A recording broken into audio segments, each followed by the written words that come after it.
Science fiction movies में अक्सर astronaut space में फंस जाते हैं।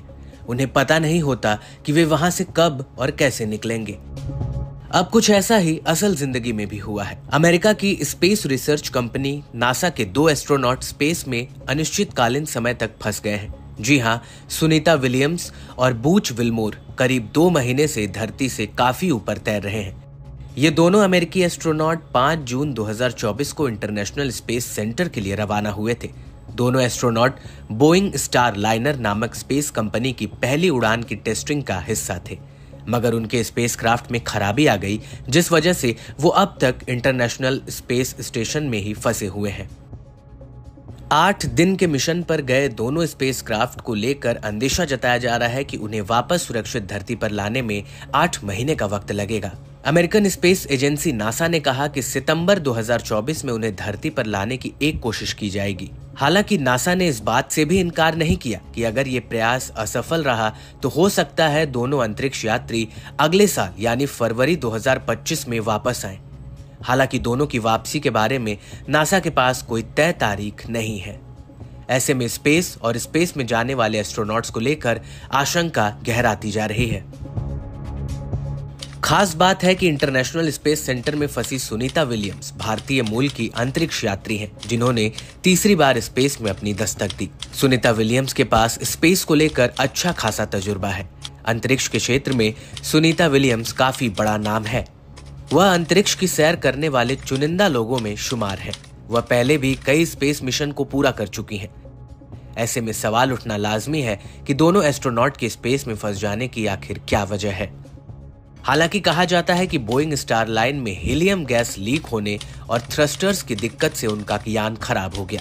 नासा ने अपने एस्ट्रोनॉट की सही सलामत वापसी के लिए इमरजेंसी प्लान भी तैयार कर लिया है। इसके तहत अगर स्टार लाइन सही नहीं होता है तो स्पेस एक्स के क्रू ड्रैगन मिशन के जरिए दोनों को धरती पर लाया जाएगा।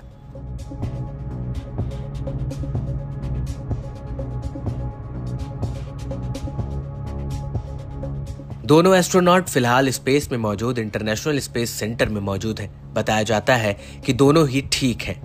दोनों अपने मिशन को अंजाम तक पहुंचाने के लिए जुटे हैं। तय कार्यक्रम के तहत दोनों को 8 दिन में वापस धरती पर लौटना था, मगर स्पेसशिप के खराब होने के चलते उन्हें स्पेस स्टेशन में ही रुकना पड़ रहा है।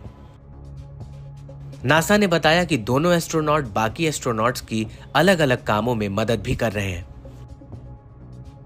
इस समय स्पेस स्टेशन पर 7 एस्ट्रोनॉट मौजूद हैं। इस बीच एस्ट्रोनॉट को लेकर यह भी दावा किया जा रहा है कि सुनीता और बुच विल्मोर को किसी बात का खतरा नहीं है। ये दोनों आराम से अगले 6 महीने तक स्पेस स्टेशन पर बिता सकते हैं। इंटरनेशनल स्पेस सेंटर को कुछ ऐसे समझा जा सकता है कि ये एक तरह का चलता फिरता स्पेस जहाज है, जहां हर वो जरूरी चीज को रखा गया है जिसकी स्पेस में इंसान को जरूरत होती है।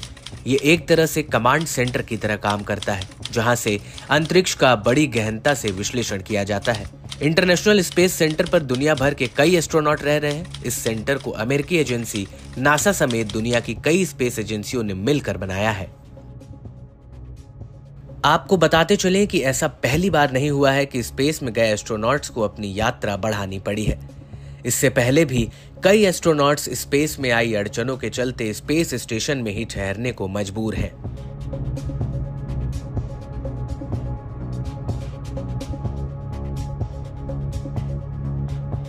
स्पेस एक्सपर्ट्स की माने तो अंतरिक्ष में 8 से 10 महीने से ज्यादा बिताना सेहत के लिए बेहद खतरनाक साबित हो सकता है।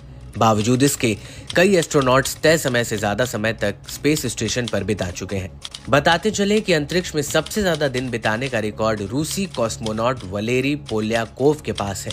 वो जनवरी 1994 से मार्च 1995 यानी 438 दिन मीर स्पेस स्टेशन पर रहे थे। ऐसा अनुमान है कि सुनीता और विल्मोर इस बार करीब 250 दिन बिताकर स्पेस स्टेशन से वापस लौटेंगे। सुनीता विलियम्स इससे पहले साल 2006 में भी 196 दिन स्पेस में बिता चुकी हैं। ऐसे में उनकी सुरक्षा पर हमेशा से ही खतरा मंडराता रहा है। बावजूद इसके वो उसे मात देकर धरती पर लौटती रही हैं। माना जा रहा है कि सुनीता का स्पेस स्टेशन पर यह पहला अप्रत्याशित लंबा स्टे होगा।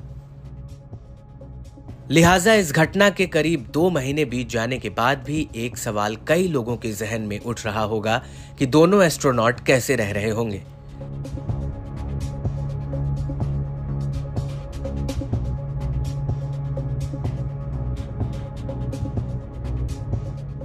तो आपको सबसे पहले बता दें कि एस्ट्रोनॉट बनना इतना आसान नहीं होता। एस्ट्रोनॉट बनने के लिए फिजिकली और मेंटली फिट होना बहुत जरूरी है।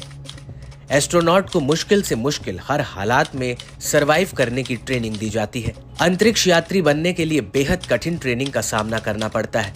स्पेस में 0 ग्रेविटी होती है, इसके लिए एस्ट्रोनॉट को खास तरह की और बेहद कड़ी ट्रेनिंग दी जाती है। एस्ट्रोनॉट को स्पेस वॉक की ट्रेनिंग के लिए एक बड़े इंडोर पूल में चलाया जाता है। इस पूल में इंटरनेशनल स्पेस सेंटर जैसा वातावरण बनाया जाता है। इतना ही नहीं, एस्ट्रोनॉट को इमरजेंसी लैंडिंग के लिए रेगिस्तान में सर्वाइवल ट्रेनिंग भी दी जाती है। इस सब के बीच एक और सवाल उठता है कि एस्ट्रोनॉट स्पेस में कैसे सोते हैं। तो बताते चले कि अंतरिक्ष यात्रियों के पास अलग अलग तरह के टॉयलेट पेपर और वाइप्स के साथ साथ टूथब्रश और टूथपेस्ट के साथ टॉयलेटरी किट भी होती है। इसमें हेयर ब्रश भी शामिल होते हैं। वहीं अगर सोने की बात करें तो इंटरनेशनल स्पेस स्टेशन में सोने का बंदोबस्त धरती से काफी अलग और काफी जुदा है। पृथ्वी के मुकाबले स्पेस में गुरुत्वाकर्षण बल काम नहीं करता है। ऐसे में अंतरिक्ष यात्री किसी भी सतह पर सो सकते हैं, यानी कि फर्श, दीवार या यहाँ तक कि छत पर भी सो सकते हैं। आपको बताते चले कि इंटरनेशनल स्पेस स्टेशन में फोन बूथ के आकार के स्लीपिंग स्टेशन होते हैं। हर स्टेशन में एक स्लीपिंग बैग और एक तकिया शामिल होता है।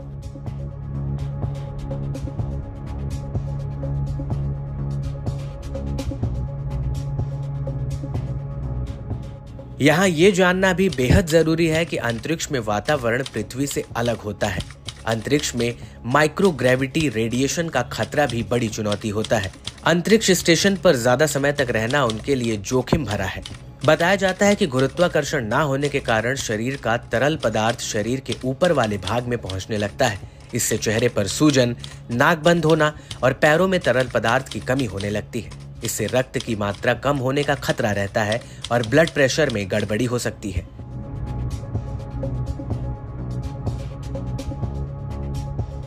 बहरहाल ऐसे नाजुक हालातों ने एक बार फिर पुराने जख्मों को ताजा कर दिया है, जब नासा के स्पेसशिप कोलंबिया के साथ साल 2003 में भयंकर हादसा हुआ था, जिसमें भारतीय मूल की कल्पना चावला समेत सभी अंतरिक्ष यात्रियों ने अपनी जान गंवा दी थी।